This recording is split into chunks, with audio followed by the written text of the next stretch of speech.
All right, so moving on to the next section. That is chapter 18, section 2, refutability, whether a pattern might fail to match. And this one looks short. Look at that scroll bar. All right, let's get it. Patterns come in two forms, refutable and irrefutable. Patterns that will match for any possible value passed are irrefutable. An example would be sum x in the expression if let sum x equal a value, because if the value in the a value variable is none rather than sum, the sum x pattern will not match. Alright, so taking a step back,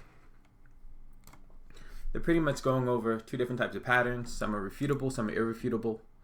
Irrefutable is regardless of whatever the situation is, whatever you pass into it, something's going to happen. For example, this is let x equal 5. Let x, this matches anything, so you can put anything over here and you're always going to know that x is going to be equal to something at the end of the day. However, for the refutable ones, this has an if statement. If means, well, if this condition is true, which means that there's a chance that the pattern following it is refutable. And as they state here, if the a value is none, then I guess this is going to get skipped over. Moving onward. Function parameters, let statements, and for loops can only accept irrefutable patterns because the program cannot do anything meaningful when values don't match. The if let, while let expressions accept refutable and irrefutable patterns, but the compiler warned against irrefutable patterns because, by definition, they're intended to handle possible failure. The functionality of a conditional is in its ability to perform differently depending on success or failure. So mainly they're just reiterating what I said here, plus they added another statement. Function parameters, let statements, and for loops can only accept irrefutable patterns. And they state because if something was refutable, then in that case where it's not true, those statements are meaningless. Makes sense. And then they mention how the if and while let can accept irrefutable and refutable patterns for the same reason I mentioned up here, because the no case, the case where the statement is not true or the pattern does not match, is actually meaningful. In general, you shouldn't have to worry about the distinction between refutable and irrefutable patterns. However, you do need to be familiar with the concept of refutability so you can respond when you see it in an error message. In those cases, you need to change either the pattern or the construct you're using the pattern with, depending on the intended behavior of the code. Let's look at an example of what happens when we try to use a refutable pattern where Rust requires an irrefutable pattern and vice versa. Listing 18-8 shows a let statement, but for the pattern we specified, sum x, a refutable pattern. As you might expect, this code will not compile. And here's their example. This is just a one-line example. I'm not going to write this out. Actually, no, there's like 2 lines. Still not worth writing out.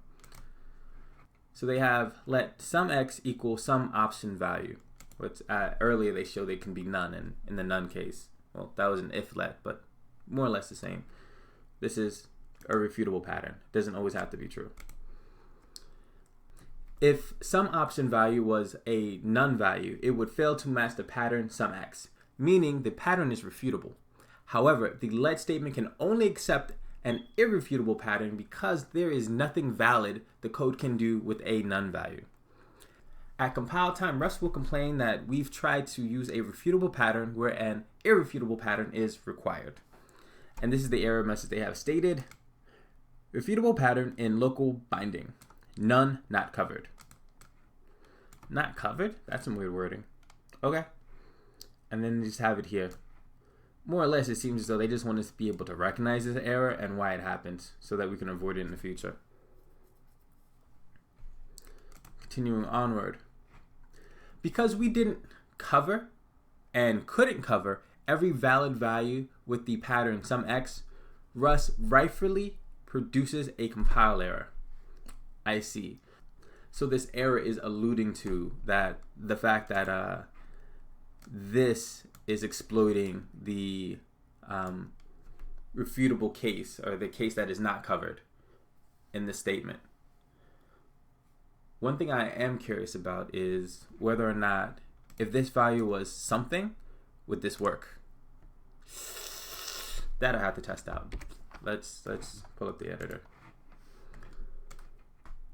So for comparison's sake, let's do what they did. Sum x equal sum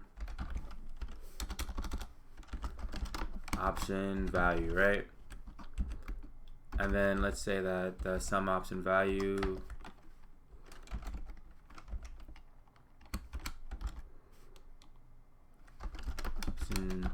value is equal to none. Put our semicolon here. And then let's try to run this. Cargo run. We should get the same error. Cannot infer type. Wow, this is a different error. Cannot infer type of x.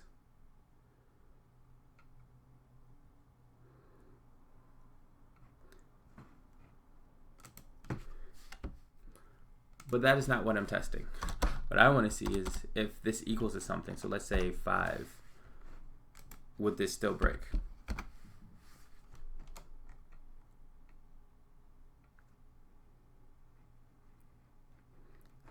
Expected an option. Okay. Option.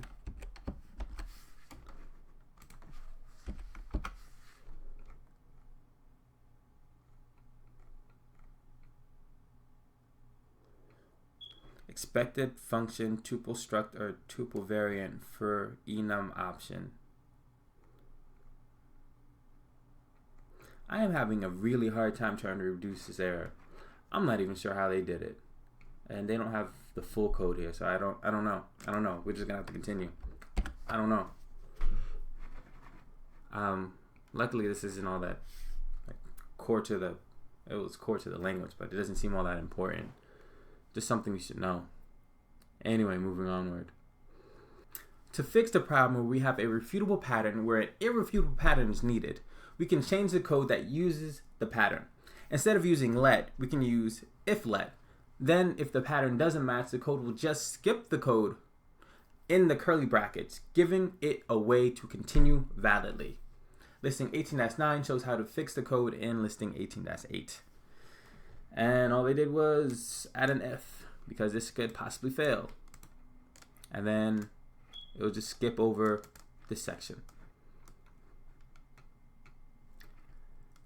We've given the code an out. This code is perfectly valid, although it means we cannot use an irrefutable pattern without receiving an error. If we give if let a pattern that will always match, such as x, as shown in listing 18-10, the compiler would give a warning. Oh, this we can definitely check out. That's kind of cool. So put that in here. Oop, not that. There we go. And let's format this. These look pretty now. And let's see if we can reproduce this warning. And yeah, we got the same warning. That's good to know. Faith restored. So the code, because I actually didn't read it, is if let x equal 5. And we know that let x equal 5 is an irrefutable pattern that is always going to match to something. X will always come up with the value afterwards. The fact that we put an if here is meaningless because this is always going to be true, right? And that's the issue. That's when Rust is going to complain. And it's just a warning, so it's not a compile error, but warnings are important too. You should pay attention to them. Rust complains that it doesn't make sense to use if let with an irrefutable pattern. Irrefutable if let pattern. And this is exactly what we saw. For this reason, match arms must use refutable patterns except for the last arm, which should match any remaining values with an irrefutable pattern. Rust allows us to use an irrefutable pattern in a match with only one arm, but this syntax isn't particularly useful and could be replaced with a similar let statement. Now that you know where to use patterns and the difference between refutable and irrefutable patterns, let's cover all the syntax we can use to create patterns. And this section was so small, I'm moving on to the next one, which is a lot longer. Pattern syntax. Through the book, you've seen examples of many kinds of patterns. In this section, we gather all the syntax valid in patterns and discuss why you might want to use each one. Oh, that sounds very useful. Let's start. Matching literals. As you saw in chapter 6, you can match patterns against literals directly. The following code gives you some examples. Okay, so we can do let x equal 1 and then match it directly. So have the x here. We know it's going to equal to 1, but in case x ever changed, it can't. But the point is, you can put a literal right here. You can match against it. That's cool. This code prints 1 because the value of x is 1. This syntax is useful when you want your code to take an action if it gets a particular concrete value. Oh, one thing to note here is that there is the last case where it matches anything. So this is going to be the irrefutable. So you have the 1, 2, 3, but if we didn't have this line, we should get a compile error, and that we can actually verify. So yeah, make you pretty. Oh,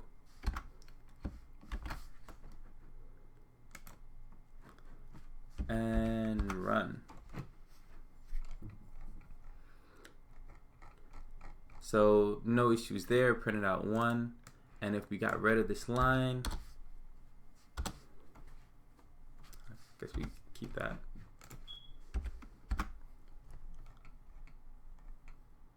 It is not exhaustive. Yeah, so as you see, if we got rid of the last line, which is irrefutable, then we will get a compile error. Cool. Matching named variables. Named variables are irrefutable patterns that match any value, and we've used them many times in the book. However, there is a complication when you use named variables in match expressions. Because match starts a new scope, variables declared as part of a pattern inside the match expression will shadow those with the same name outside the match construct, as is the case with all variables. In listing 18-11, we declare a variable named x with the value sum5 and a variable y with the value 10.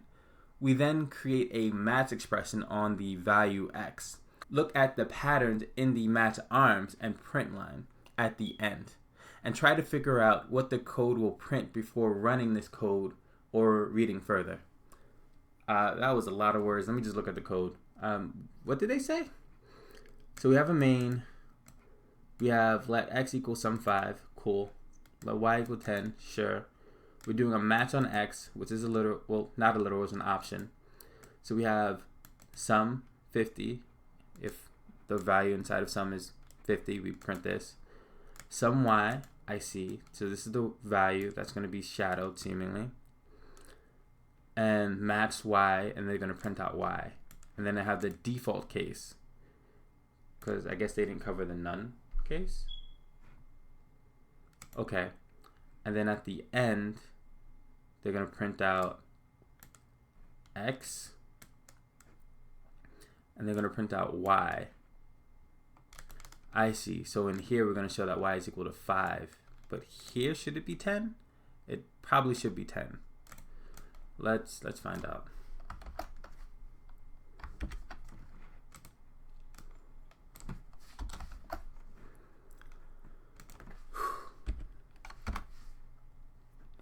And yeah, cool.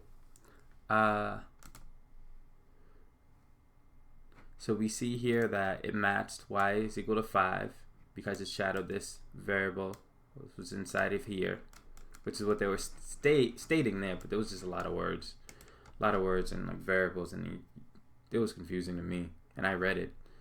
And then at the end, which is down here, we show that x is equal to sum 5, which is stated here, and that y is equal to 10, which is the original value. Okay, so that makes sense. So seemingly the takeaway here is that you can match against a literal, and in here when you do the variable, this is going to shadow the inside of what this is, so this 5. And it's going to be used seemingly within this scope, but once the scope is over, y is what it should be, 10.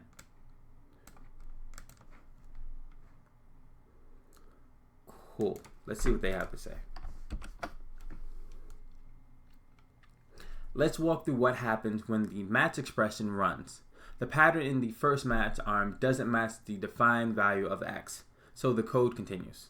The pattern in the second arm introduces a new variable named y that will match any value inside a sum value. Because we're in a new scope inside the match expression, this is a new y variable, not the y we declared at the beginning with the value 10. This new y binding will match any value inside a sum, which is what we have in x. Therefore, this new y binds to the inner value of the sum in x. That value is 5. So the expression for the arm executes and prints match y equals 5. Alright, so after reading this and going back up here, what they're stating here is that within this scope, this is going to create a new variable, and that variable is only going to exist in this scope, and it's binding to y, but it's not the same y as this, the original y. And that is why there's a lot of y's in that sentence, and that is the reason as to why this y is equal to 5 and this y is equal to 10.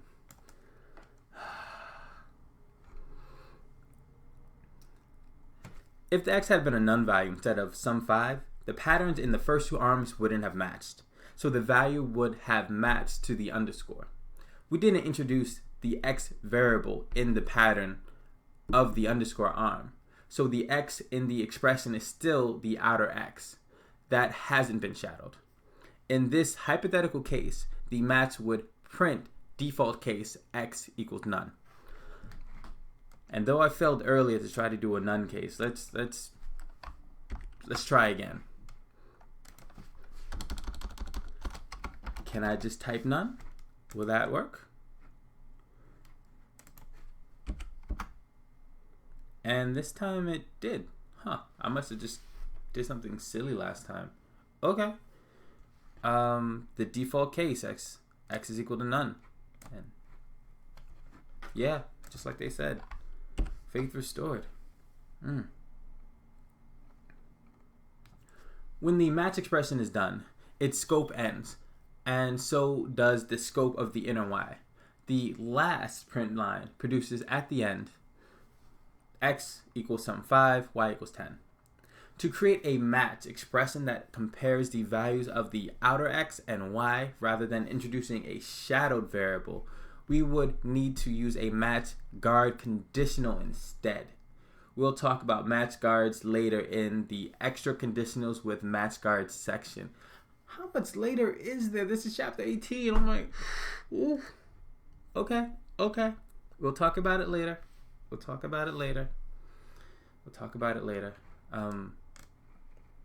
they stated here is that if you wanted to do this without having shadowed variables, you have to use something called match guard conditional instead, which they're going to explain later. Later is this chapter. So later is just down the page. I was scared for a second. I thought later was like another chapter. Ooh, okay, so later is just farther down this document. Multiple patterns. In match expressions, you can match multiple patterns using the pipe syntax, which means OR. For example, the following code matches the value of x against the match arms The first of which has an OR option, meaning if the value of x matches either of the values in the arm, that arm's code will run. Huh, I did not know you can do that. Okay, that is cool. We can do 1 or 2. I see. I like. I'm not going to copy that one over, but yes, this is good. This is good information. Matching ranges of values with ... equals. The ... equal syntax allows us to match to an inclusive range of values. In the following code, when a pattern matches any of the values within the range, that arm will execute. Huh. 1 ... equals 5, and this is 1 through 5. And that is inclusive, so it includes 5 as well, which is what their example is going to show, and we can just verify that real quick.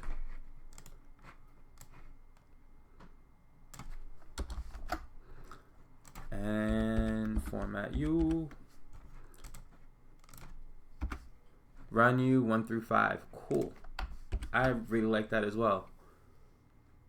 If x is 1, 2, 3, 4, or 5, the first arm will match. This syntax is more convenient than using the pipe operator to express the same idea. Instead of 1 ... equals 5, we would have to specify 1 or 2 or 3 or 4 or 5 if we use the pipe. Specifying a range is much shorter, especially if we want to match, say, any number between 1 and 1,000. Ranges are only allowed with numeric values or char values because the compiler checks that the range isn't empty at compile time. The only types for which Rust can tell if a range is empty or not are chars and numeric values. So that makes sense. You can only use the ranges for numeric values or chars. And then here's the char example. We have let x equal c, and then x, and you have a to j and k to z, and then something else. Okay. Rust can tell that c is within the first pattern's range and prints early ASCII letter. Got it.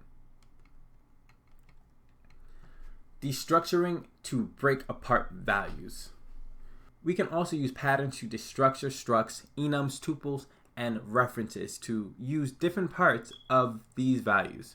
Let's walk through each value. Destructuring structs.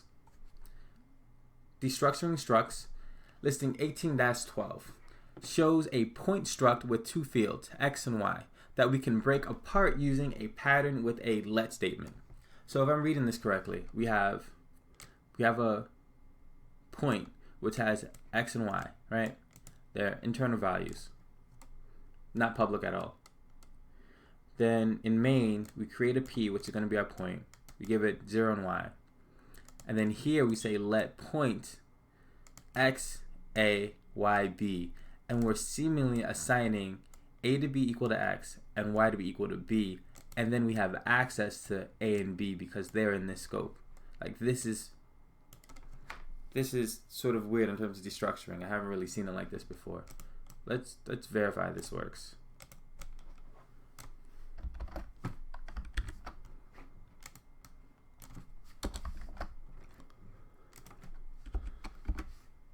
No compile error.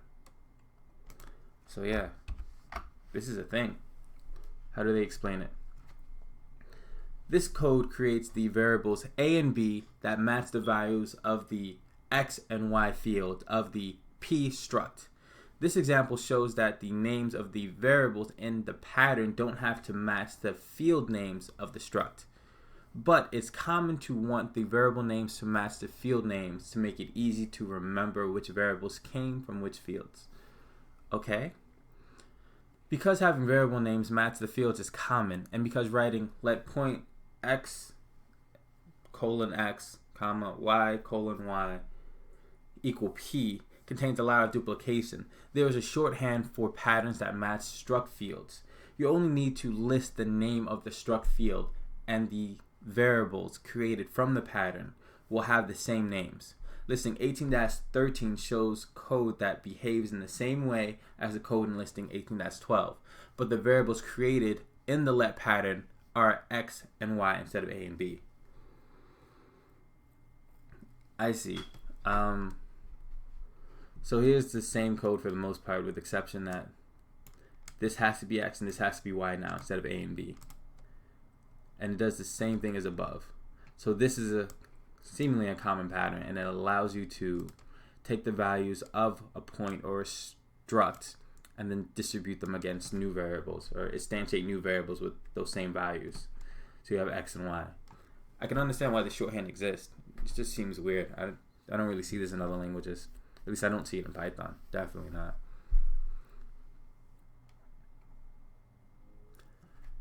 This code creates the variables X and Y that match the X and Y fields of the P variable. The outcome is that the variables X and Y contain the values from the P struct. We can also destructure the literal values as part of the struct pattern rather than creating variables for all the fields. Doing so allows us to test some of the fields for particular values while creating variables to destructure the other fields. Listing 18-14 shows a match expression that separates point values into three cases. Point that lie directly on the x-axis, which is true when y is equal to 0. On the y-axis, when x is equal to 0, or neither. Okay. Ooh, I think I understand what they said here. There were a lot of words, so it kind of just flew by me. But looking at the code, which does make sense. We have a point, which we define, right? And then we have a match expression, and the match is going to break them up into three categories. We have when y is equal to 0, so it's on the x-axis. We have when x is equal to 0, so it's on the y-axis, and we have it when it's neither. So what this is basically showing us is just a pattern of how we can match against, we can use the destructuring of structs within a match to create like different cases or scenarios. So we can have separate code here, separate code here, separate code here for the three different cases. That is useful. I like that. The first arm will match any point that lies on the x-axis by specifying that the y field matches if its value matches the literal 0. The pattern still creates an x variable that we can use in the code for this arm. Similarly, the second arm matches any point on the y-axis by specifying that the x field matches if its value is 0, and creates a variable y for the value of the y field. The third arm doesn't specify any literals, so it matches any other point and creates variables for both the x and y fields. In this example, the value p matches the second arm by virtue of x containing 0. So the code will print on the y-axis at 7. Makes sense. One thing they also noted here, which I didn't explicitly state, is that we get the newly created variable x that we can use in here. Based on things that we read earlier, this should only exist. This x should only exist in this scope, and this y should only exist in this scope, and these two won't exist in this scope. Destructuring enums. We've destructured enums earlier in this book. For example, when we destructured option I32 in listing 6-5 in chapter 6. That was a long time ago. One detail we haven't mentioned explicitly is that the pattern to destructure an enum should correspond to the ways the data stored within the enum is defined. As an example, in listing 18-15, we use the message enum from listing 6-2 and write a match with patterns that will destructure each inner value. Okay, let's go back to the main, the thought process of listing 6.2. We have a message, we have quit, move, write, and change color. And this has an XY, this only has a string, and this has I32 for 3 values. Alright. Here we have a change color, but that doesn't really matter. What matters is this match. So we have a match on quit, which would be here. We have a match on move, and then we have the values x and y that is going to be, I guess, copied or created for this space, for this scope. Okay, that's illustrated here. We have a right, which we could match to, and we have text, and then we can use the text here. And we have change color, which is RGB, and then we can use those variables here. Okay, so that is pretty straightforward. Thank you. This code will print change the color to red 0, green 160, and blue 255. Try changing the value of message to see the code from the other arms run. I'm going to skip over that. I believe you.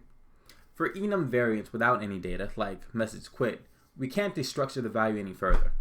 We can only match on the literal message quit value, and no variables are in that pattern. For struct-like enum variants such as message move, we can use a pattern similar to the pattern we specify to match structs. After the variant name, we place curly brackets and then list the fields with variables, so we break apart the pieces to use in the code for this arm. Here we use the shorthand form as we did in listing 18-13. So they're just mentioning this portion. Like this syntax is pretty much the same syntax we use when destructuring structs. You can use it for enums that look like structs.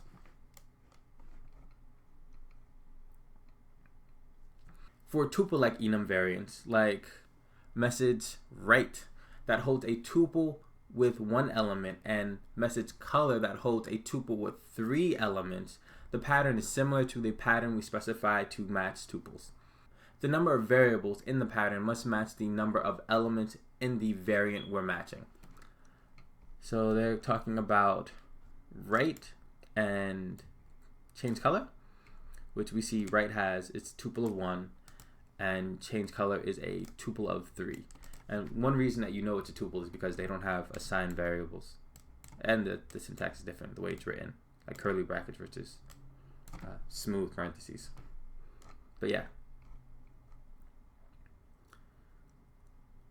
Destructuring nested structs and enums. Up until now, all our examples have been matching structs or enums that were one level deep. Matching can work on nested items too. Ooh, that sounds kind of crazy. Okay. For example, we can refactor the code in listing 18-15 to support RGB and Hsv colors in the change color message as shown in listing 18-16. RGB is like red, green, blue, but there is also another color scheme. I don't know too much about it. I was reading a CSS book recently and went over it. This is like, I think it's like U, shadow, and I don't know what the V stands for. But yeah, it's just another color scheme.